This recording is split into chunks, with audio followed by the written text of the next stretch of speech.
লাহে লাহে বুজি তাক সেটল কৰিছো। আজি লাহৰীজানত এভিকশন হৈছে। আজি লাহৰীজানৰ এভিকশন কাৰ ঘৰত হৈছে? হ'ব পাৰে মাইনৰিটি মানুহ, সবৰেতো বিল্ডিং আছে। তেওঁ কিয় চৰকাৰী ঘৰত বহিব? আবেদন কৰক, এপ্লাই কৰক। That is a 6th schedule council, tribal area. Tribal এৰিয়াত কিয় বহিব লাগে? তোমাৰ যদি পইচা আছে তুমি মৰিগাঁৱত মাটি কিনা, নগাঁৱত মাটি কিনা।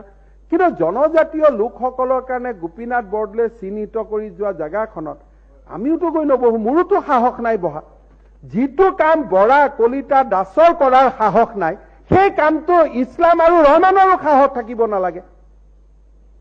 আমি ট্ৰাইবেল লোকসকলৰ অস্মিতাক আমি স্বীকাৰ কৰিব লাগে। মই সদায় কওঁ, আপোনালোকতো এতিয়াতো কোনো মাইনৰিটি নহয় অসমত। You people are almost majority. আগৰ কথা বেলেগ আছিল, এতিয়াতো with 35% people, all the minorities are actually majority. আৰু আপোনালোকে যদি অসমৰ জনজাতীয়সকলৰ কথা চিন্তা নকৰে, কোনে চিন্তা কৰিব? আপোনালোকতো আজি equally you are in the power. আজি বিৰোধী দলপতি, বিৰোধী আসন, মেক্সিমাম বিধায়কৰ আসনটো আপোনালোকে দখল কৰি বহি আছে। নাও এতিয়া পাৱাৰ কামছ উইথ ৰেছপনচিবিলিটি। অসমৰ জনজাতীয় লোকসকলক সংৰক্ষণ কৰা, অসমৰ কৃষ্টি সংস্কৃতিক ৰক্ষা কৰা আমাৰ দায়িত্ব। Because this is our state, this is our motherland. We are getting it through generation.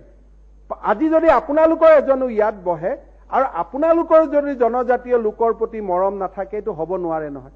গতিকে কাৰ্বি আলঙত যদি কোনো দাস, কলিতা, বৰ্মনে কেতিয়াও মাটি দখল কৰিব নাযায়, গগৈ, চুটিয়াই, তে আমি ৰহমান, ইছলাম সকলো যাব নালাগে। আৰু যি তেওঁলোক নিজেও নাযায়, কোনোবাই লৈ যায়, আমি বুজাব লাগে যে চা, হাফলং, ডিফু, বিটিয়াৰ এইখিনি এটা 6th schedule tribal sub plan, তাত নাযাব ভাই, বেলেগ জেগাত যাওকচোন। এই